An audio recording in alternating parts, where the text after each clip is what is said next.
Welcome to the Cabrera Lab podcast. Hey, Hello. how are you? I am doing fantastical. Fantastical. That's a good word. So I was talking to somebody new to training camp. Yes? They were very carefully expressing some frustration in their ability to understand systems thinking, the field of systems thinking. Oh, yeah. And that they had tried this and that and this and that, and they still didn't feel like they had a sense of what it is, why you do it, what it's good for. And I said, well, I'm going to ask him on a podcast to talk about it because you have this, this experience.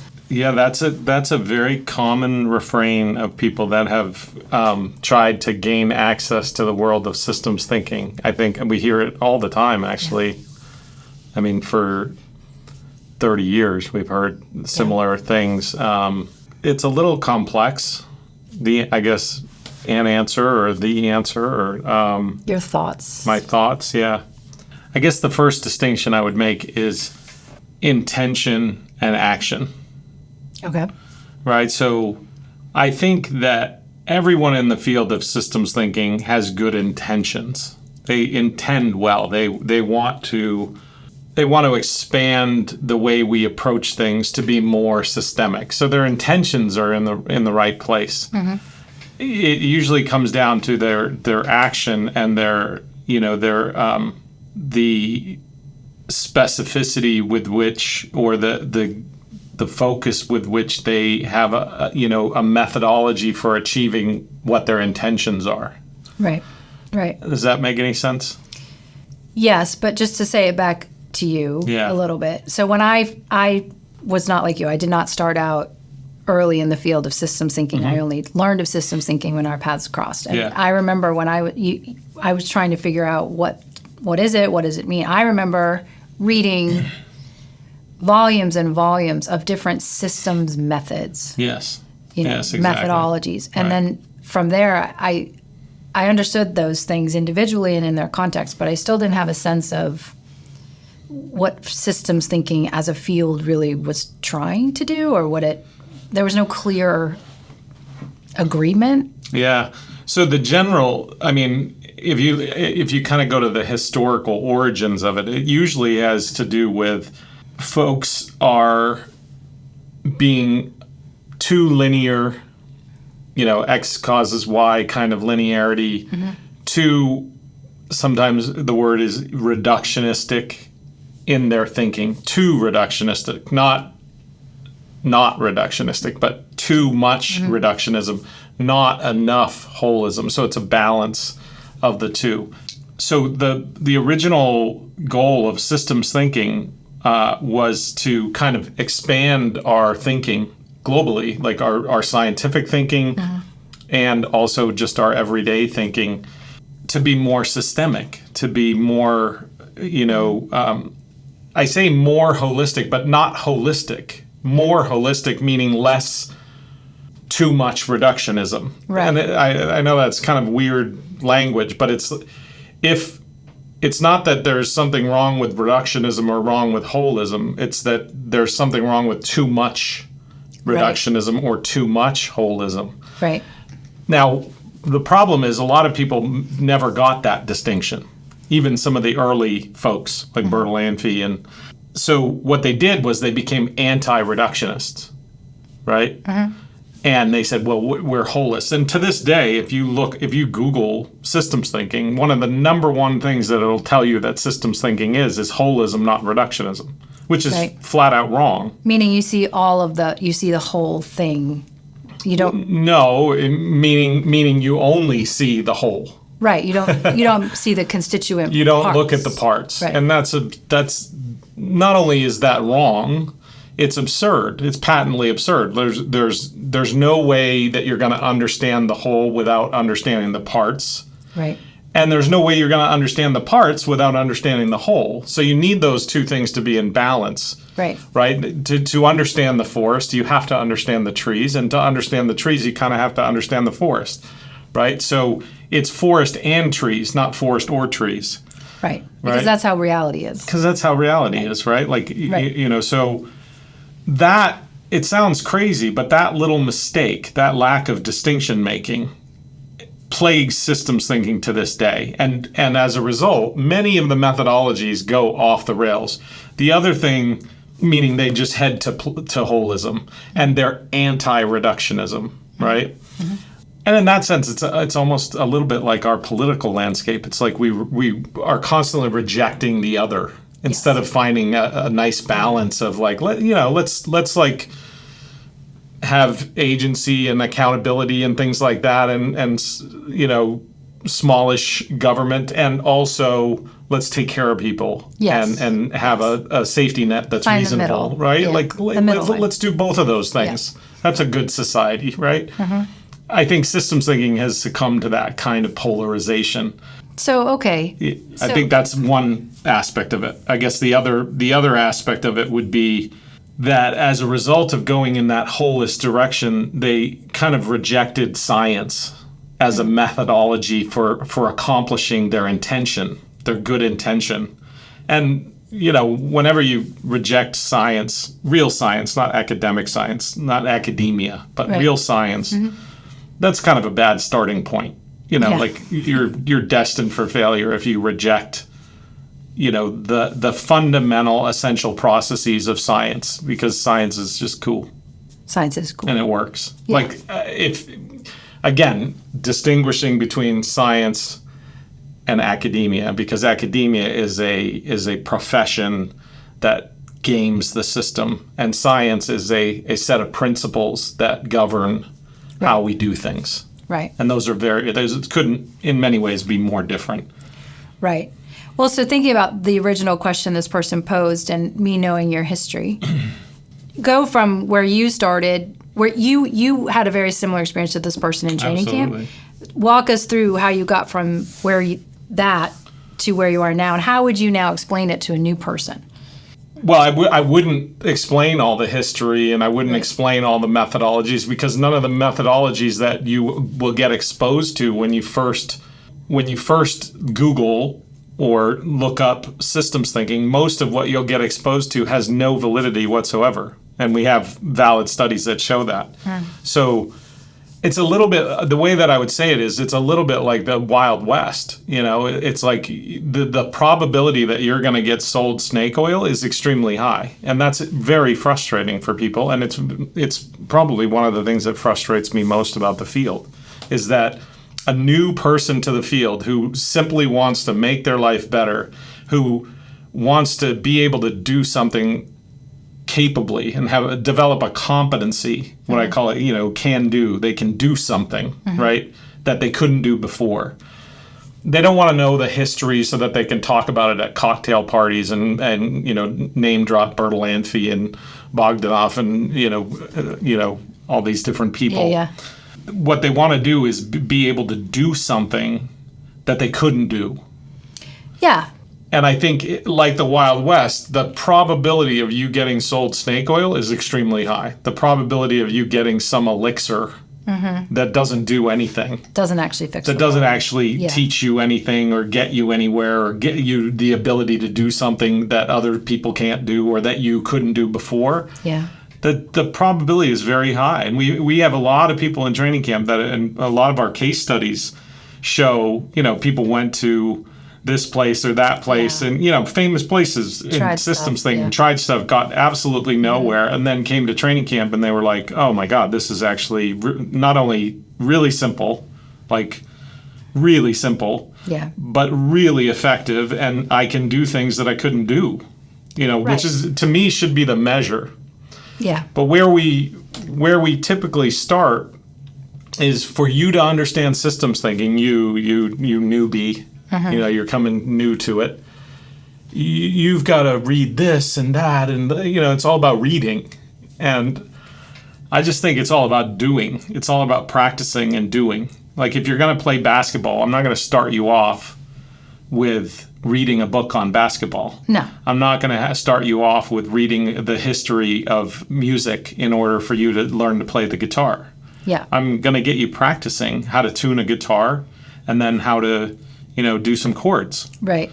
So where is that? I mean, that's sort of a different way of thinking about it. It's more about can do than what I would call concept cramming. Okay, so concept cramming, you mean like I used to do concept cramming as a student, like just get as much in, memorize it, test it, spit it back out, just take in more and more information. I think this is not just affecting systems thinking. I think it affects almost every realm. If you just look at in high school, for example, when you go to an advanced level, what do? They just cram more concepts into it. When you have a regular economics course versus an AP economics, the AP economics course is just more stuff. Yeah. Right? More stuff to cover. They cover more stuff. It's like we sometimes call it the coverage curriculum because you cover more stuff. It doesn't mean the students learn more stuff. Right. It just means more stuff is covered. Right.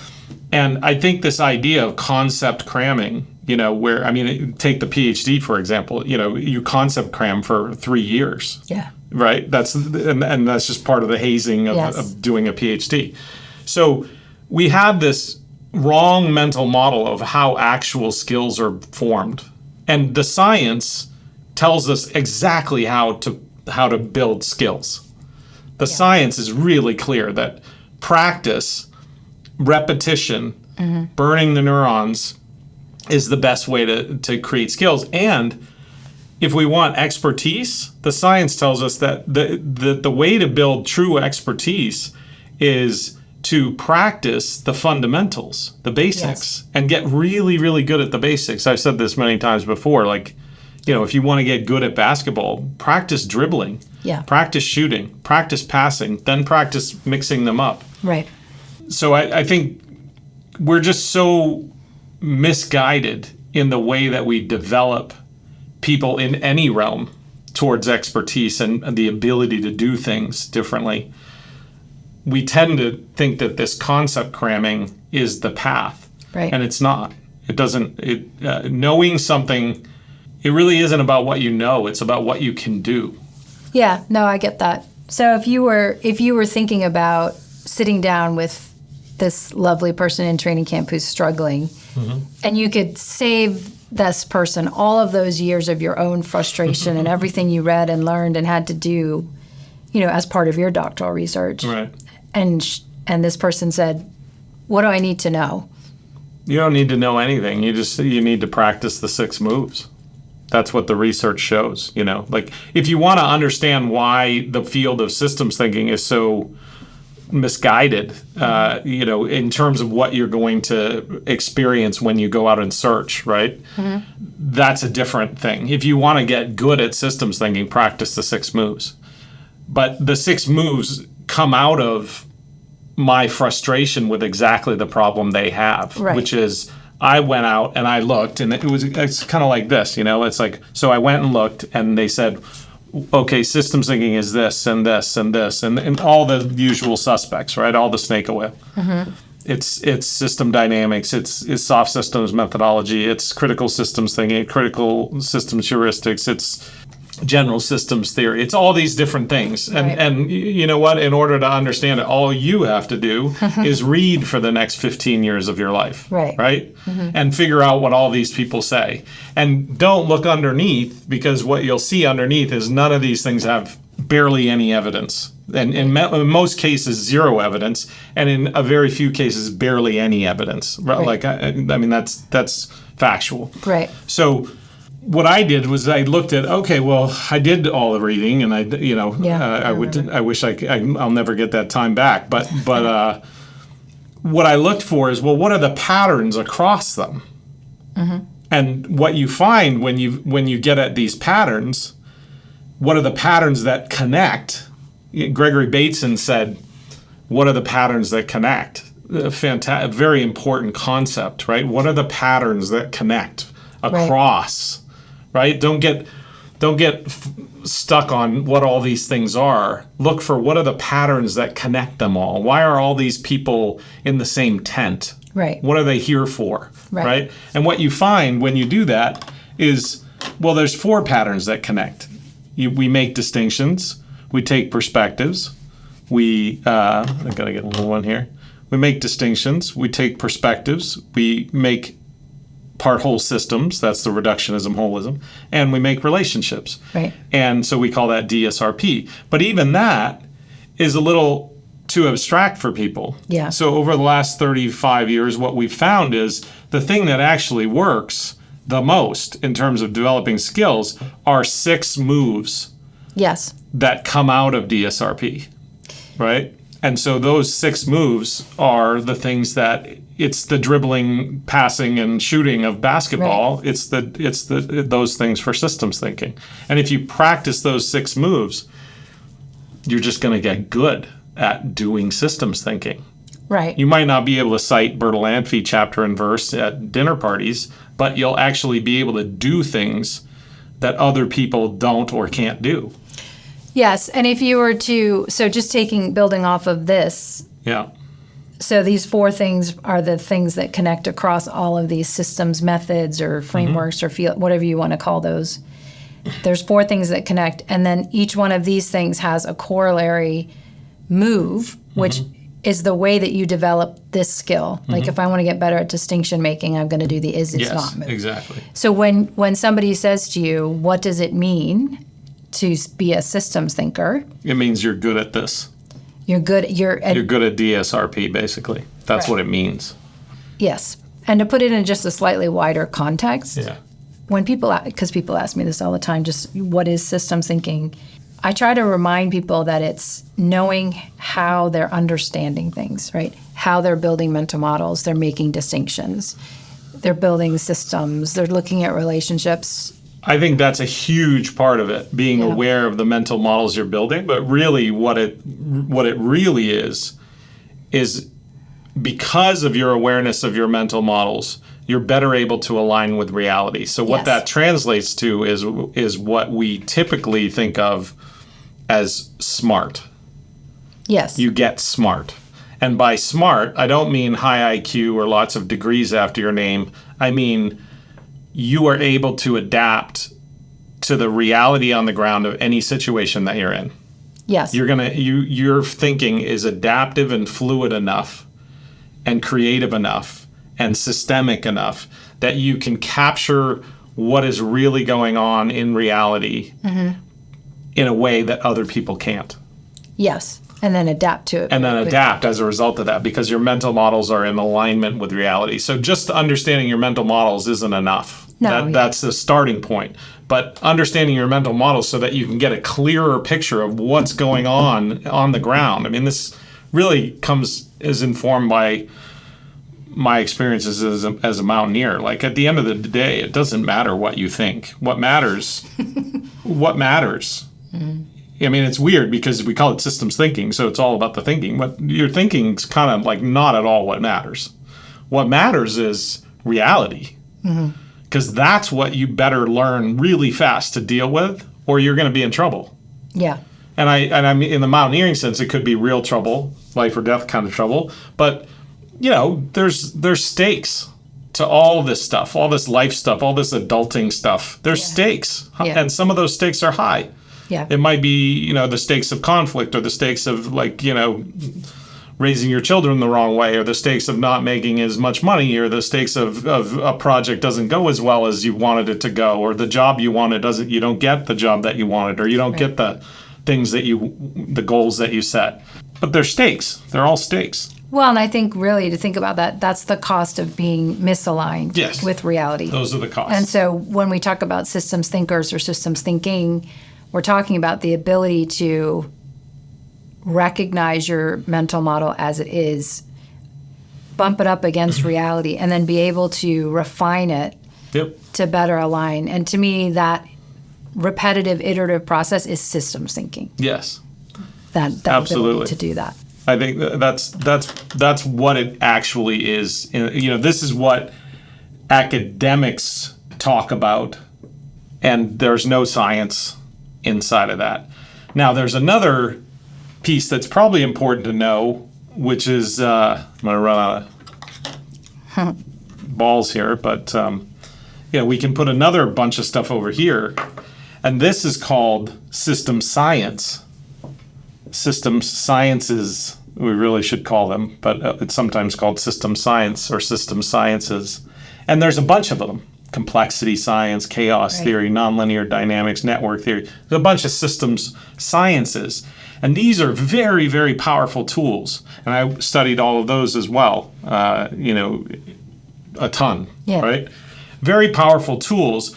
But again, what some of these folks do is they create conflation with these things, so it's even more confusing. And they're really not conflated at all. Like, these two groups of people couldn't be more different. I see. Right? I see. Like, there's very few people that are here that are also here. What I wanted to know is, I wanted to know all this and the patterns, but having studied all this, very valuable. Each one of these things is very valuable in their own right. Yeah. The question is, how often are you going to use nonlinear dynamics in your regular everyday life, right? Even if your regular everyday life includes some technical abilities, like being a systems engineer, how often are you going to use it compared to the rest of the time that you're using it, right? So you might use nonlinear dynamics or network theory legitimately as a systems engineer to solve a particular problem. But even in solving that problem, 80-90% of what you needed to solve that problem wasn't in this realm. It was in this realm. Right. And then you occasionally needed to utilize this tool or that tool, and so you need to know those. But for the vast majority of human beings, that stuff is not going to give you much value for your buck. Right, practically speaking, right. It's mostly super technical for very technical applications, and on a daily basis, even with moderately technical things, you're not going to need, differential equations to solve what you're trying to figure out, right? Right. You're not going to need agent-based modeling to try to figure out what you're trying to figure out. You're going to need just like, I've got 10 minutes to think about this thing so that I can, guide my team better. Right. And that's not going to utilize system sciences, which is valid and amazing. And I, this is where I read, this is where I focus. I love this stuff. This is the academic field of systems thinking. Don't conflate these two. You probably don't need as much of this as you think you need. And most of what you need from that is covered here, because the patterns that connect all of this stuff and the patterns that connect all of this stuff are these. Right. Right. And the moves that you need to practice, the 6 moves, are out of those patterns.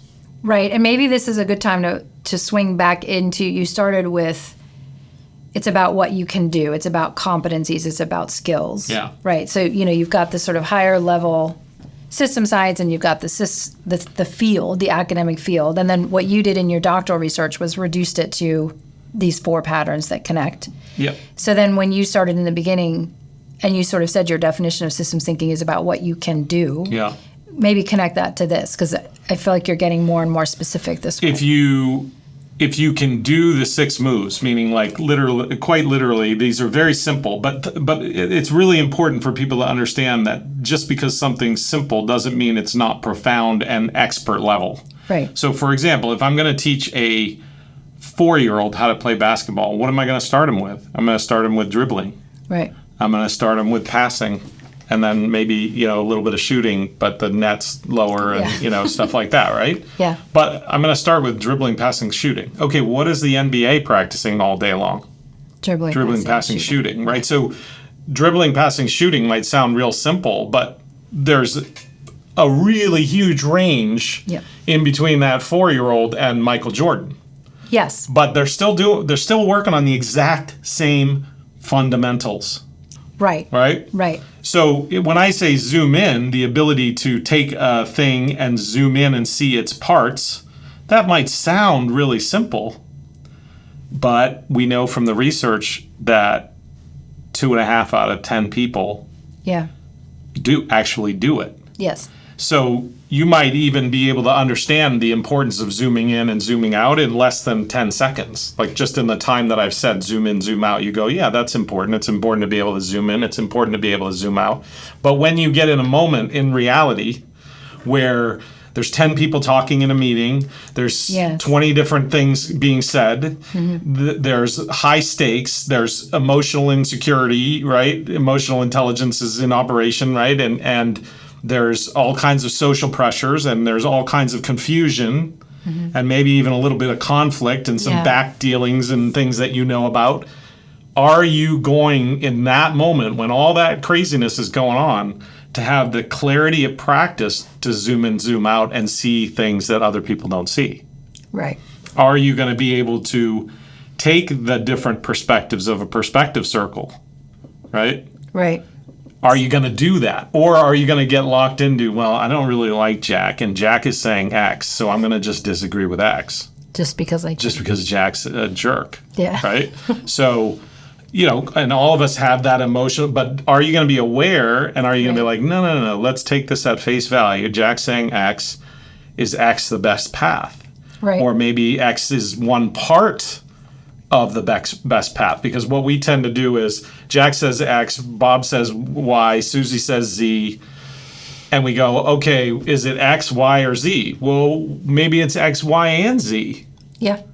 And nobody in the room is going to think of that. They're gonna pile on with I'm going to vote for X. We have this voting mentality. Well, I'm going to vote X. I'm going to vote Y. I'm going to vote Z. Okay, what's the majority? Right. Well, maybe it's all three. Maybe it's a little bit of all three. Maybe these people are seeing the glass from different perspectives, and then one's seeing it as half full, one's half empty. Well, who's right? They're both right, The glass is half full and half empty. This episode is brought to you by STSI, the Systems Thinking Standards Institute. Yes, super excited to work with STSI, raising the standard for 8 billion systems thinkers, science-based standards, training, the professional systems thinking credential, accreditation for organizations, the systems thinking or thinker toolkit. And so I really encourage folks to go to stsi.pro, take the trainings, get the credentials, get your organization accredited, get the toolkit. Yeah. It's good stuff. Help us get to 8 billion. And it's a 501c3 nonprofit. Don't forget that. It's a great partner. Unless you can kind of see your own mental model of things and then recognize that other people are building mental models of things, the conversation can become very counterproductive unless you're realizing that it's just about how each one of you are interpreting or understanding the same information. Yes. So say we're talking about a project. Well, my idea of what the project is and your idea of the project could be totally different. And if we don't articulate those differences before we start, that's right, we're going to have trouble later. Yep. What a lot of people talk about today is this idea of get to the physics, like think in physics, right? And they don't always mean literally physics, right? Because not all problems are reduced to physics, right? If we're trying to figure out an HR problem that we're having, or if we're trying to figure out a socio-technical problem, obviously not all of that problem is going to get reduced to simple, physics. Right. So it's a metaphor for fundamentals. What we really mean is fundamentals. What DSRP does and the moves do is it gives you that what people really mean when they say reduce it to the fundamentals, the physics, right? Yes. Reduce to the physics of the problem and figure out what fundamentally is the solution. Not reductionistically, fundamentally is the solution. What are the things that I can, that are kind of fluff that I can take out, and what are the things that aren't? Yes. Yes. And that's what the power of practicing these moves makes it so that you don't just know them, you know how to do them. Yes. And the only way, the research says this, not just about the moves, but about practice and expertise in general. Yes. The only way you're going to have the can-do ability is by practice. Right. That's why special forces, musicians, professional athletes, anybody who really has to guarantee that their performance is high, what do? A lot of. Yeah. They practice. Yes. What do? A lot of. They practice. Practice is part of, it's not just part of, it's like most of what they do every day. Yes. And it seems like one of the things that's kind of different about the way you and I think about systems thinking and everything that we do is ultimately to get people to understand that systems thinking is a practical endeavor. It's something that is practical. easily applied, that there are these fundamentals. It's not this locked behind a wall, academic, hard to understand set of ideas. It's literally something that can be reduced to practice. Yeah. And that practice over time will give you better alignment with the reality of the situations you're dealing with, and then therefore the outcomes, right, of the things you're trying to do, because you're thinking about things as they are. And it's very frustrating to watch people get stuck in that trap. Yes. It's very frustrating, especially new people, because you know, they don't have the big picture. So they're just kind of like, they're genuinely wanting to figure out something to make their life better. And they get stuck in this swamp or this rabbit hole. Right. And what I would say to most people is, don't go to any of here. You don't, the chances are you don't need this, and you definitely don't need this. This is valid and deep, and this is philosophical and not valid. Well, and all of these are very context specific. They're very context They're specific. useful in their own contexts. Well, I don't even know about that. I mean, some people say they are, but really what these are is one person's opinion that got popularized. Yes. Right? It's one person's opinion that got popularized. I'm not against one person's opinion, but if that one person's opinion has been around for 50, 60, 70 years and never shown any validity in terms of its effect, never really found any science to support the opinion, right? I mean, Darwin had an opinion too, but we have hundreds of years of science that supports his opinion. So his opinion is now fact. Einstein had an opinion, but his opinion is now supported and validated by a bunch of science. Yeah. Well, that's not the same as just having an opinion and having it be popular, right? Right. And science isn't social media. It's not designed to be like, I'm an influencer. Why are you an influencer? Because I say stuff. Right. Does any of the stuff you say have any validity? Oh no, but I like to influence people, right? And you're like, okay, well, that's not science, but right. But have at it. You're popular. Yeah. Sure. But what's the impact of that on the world? Really, it's not good. It'd be nice if there was some validity underneath the things that, and I'm not talking only, science is so misunderstood and it's so important. If you have a business person, for example, who has started one successful company, I'd be like, it could have been luck. But if you have a business person that consistently over and over starts successful companies, well, that's a pattern. Yes. So that's a person that I would pay more attention to. That's a person that I would, if I was interested in business, right? Then I'd be like, okay, that person has consistently repeated the same pattern. Well, that's all that science is. It's like there's consistency in the repetition of pattern, plus some other things like transparency and reproducibility and blah, blah, blah. But really what we're looking for is patterns. And that's all I did is, as a scientist, I was like, okay, well, these people all say this and these people all say this. What's the pattern that connects? Right. Underneath them all. Underneath them all. And then once I found the pattern, does that pattern show up? Right? Is that pattern a valid pattern? Or is it just my opinion? Well, yeah, we've shown it over and over again that it's a valid pattern. And the next step is it effective? If you know the pattern, does it help you do things? That's a different set of studies. If you know these patterns, do they help you to accomplish something with effect, with the kind of effect that you want? That is another type of scientific study that is important. And these don't have either. No, and I think it would be fair right now to These do. Yes. No, I understand. I think it'd be good to mention now that there is a presentation from the conference and a published paper about this, what we've been talking about with this, that we can point people to. There's a lot of work on this. And there's actually now effectiveness studies that have been done on this. So and are ongoing. This isn't just your opinion. No.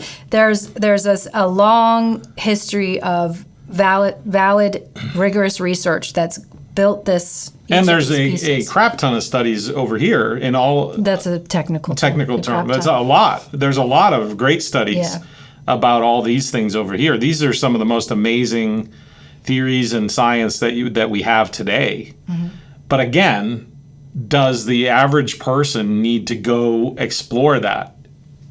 As a hobby, sure. But if you're like, how do I get better at something?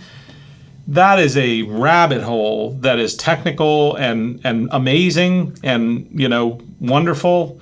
But most of what you're going to see when you Google complexity is totally misguided and wrong. It's a little bit like when you think about when you search Google for anything having to do with medical. I mean, basically, it's like my finger hurts. Well, it's probably cancer, right? Like that's what Google's going to end up telling you somehow. It's somehow you're going to get to, I might be close to death. You should see a doctor. You should see a doctor, right? And you're like, if I saw a doctor every time Google told me to, I would live in the hospital, right? Yeah. So the first answer you get, even the first page of answers you get in most of these things is not terribly reliable. Right. And even with AI, I mean, AI is just, AI is like a really, really smart 5-year-old.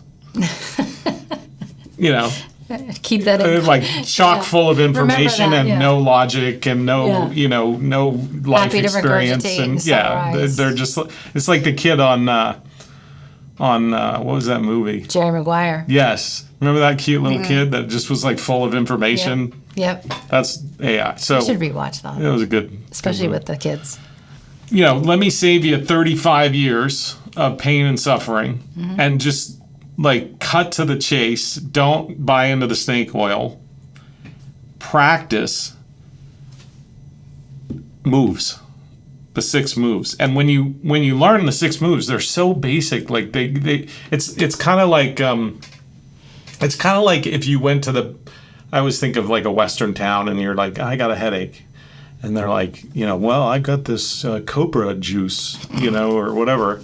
And somebody else is like, I have rabbit ear sauce, or whatever. And then there's a guy that's just like, well, if you don't drink as much and, drink water and maybe do some exercise, you probably feel better. You feel better, right? And you're like, okay, that advice is so kind of basic. Yeah.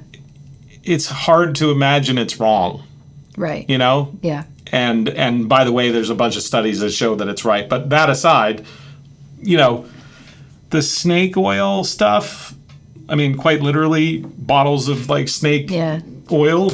You're like, how does that lead to that? Yeah. I don't totally see it. Well, big promises with no evidence of effect. And usually things are kind of make logical sense. You're like, oh, I'm dehydrated. I get headaches, right? Yeah. I mean, 9 times out of 10 when you're in the mountains, the problem is you haven't drinking enough water. So our answer is always like, at least 3 times, you drink water. When the kids are like, blah, blah, blah, like, drink water. My toe hurts, drink water. Blah, blah, blah, drink water. Exactly. So it's usually not as complex or complicated. The solution's pretty easy, If people just zoom in, zoom out, take more perspectives, make better distinctions with is not list, and see the relationships and zoom into the relationships. Yeah. Those are what the 6 moves say. It kind of just passes the smell test. It passes like the common sense test. Yeah. Well, and I just think we should urge ourselves not to distrust things that are simple, because simple can be very powerful. For sure. And these are complicated. We should also try to at least question things that are presented to us in an overly complicated way, because there might be a reason why they're overly complicated. Yeah, I had this experience once with like, when I was a doctoral student, I kept hearing about this guy Habermas. Mm-hmm. And Habermas is apparently the world's greatest philosopher. And So I was like, I really want to understand Habermas because everybody's talking about Habermas. And I want to understand what he said. So I went and I read Habermas, and like the original Habermas is in like German, and it's very convoluted to begin with. Yeah. And then it's translated, and that translation is convoluted. So much so that there is actually a whole industry of books that are designed for like dummies of the translations. Oh, right? Yeah. So it's like how to interpret the translation version of Habermas. Mm-hmm. So I read all of these because I don't speak German. So I read all of these and all of these. And I was like, and I set a goal for myself, which anytime I really don't understand something, this is the goal I set for myself, which is I want to get, in this case, Habermas on one sheet of paper. Right. Right? That's an explanation of it. Yeah, I want to be able to explain Habermas on one sheet of paper. Mm-hmm. And so, I set to work on that. Mm-hmm. And I eventually explained it on one sheet of paper for myself. Yes. This was just personal. You could have sold that for a lot probably, of money. Yeah. And what's remarkable is, the point he's making is really, pretty smart. Mm-hmm. But he didn't need 700 pages to make it. So then the question is there a game where I make things complicated so that I build some kind of, effigy to myself, right? And when I could have just had it be a page. In other words, and Einstein said this, things should be as simple as possible, but not simpler. He also said, if you can't explain it simply, you don't understand it. Right. And so that's why I do this technique. I did the same thing with evolution and, I read everything on evolution, everything on Darwin that I could get my hands on, and then got it on one sheet of paper. People are going to start asking for these sheets of paper.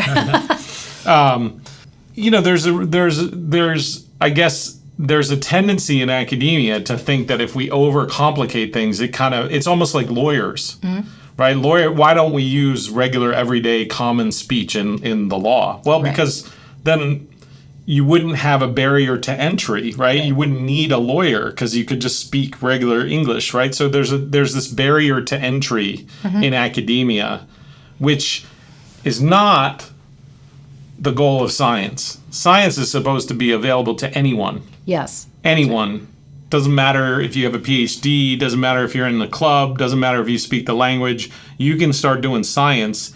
Anybody can do it, right? Yeah. You don't have to talk to God. It's just, that's the beauty of science. It's completely egalitarian.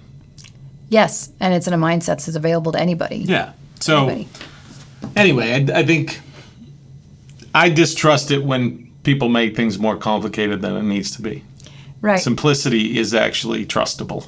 I think that's right. And I think, if you think about, 25, 30 years ago when you were seeking answers on all of this, had somebody be able to hand you, here's 6 things you could do to be a systems thinker, it would be a totally different I would have loved it. ballgame. Yeah, I spent all these years over here trying to understand this, and I'll never get that back. Yeah. Never get that time back. Right. And then spent all these years understanding that, and that was worth spent. Yeah.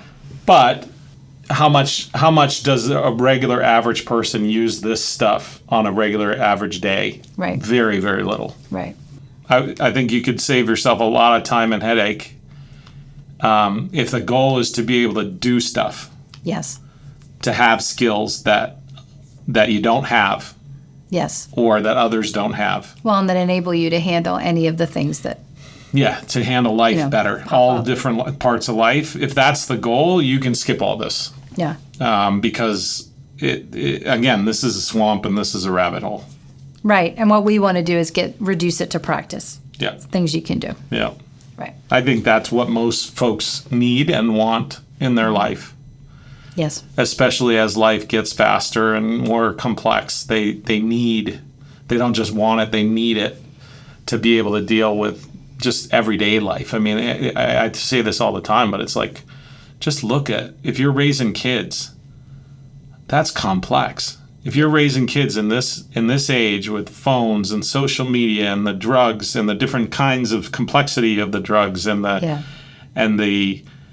social what they learn in pressures, school and the social pressures and the way that companies are getting direct into the kid, right? Yeah. And the influences that these companies and influencers have on kids, whether it's Monster drinks or sugar or social media or drugs, which are all motivated by company interests. Right. And they're like in your kid's room. Yeah. Right? They're getting direct access to your kid. Yeah. The complexity of that and raising children in that day and age, like it doesn't get more complex. That's complex. Yes. And navigating that in a way that where your kid isn't an outcast and also isn't like going whole hog into what's being sold, the bill of goods that's being sold to children. Yeah. It's not easy. It's not easy. And I think most people, that's what they care about. Yeah. They care about their kids. Absolutely. They care about their family. They care about their job. Yep. They care about their community. They care about their hobbies. Right. 9 times out of 10, you're not going to need any of this to do that. And you should stay away from this because this is just going to be a swamp. Yeah. What you need is some pretty simple skills. Yeah. That you can embed into all of that. I can't tell you how long I spent in that. I know. A long time. I know you did. A long But long from time. all of this came all of this, which is good. Yeah, so now we can truncate the answer for people. Yeah. Get people doing it faster. Yeah, and if you want to cite chapter and verse at cocktail parties on systems thinking, then I got a bunch of books for you to read. All right. Is that it? I think so. All right. That's a wrap.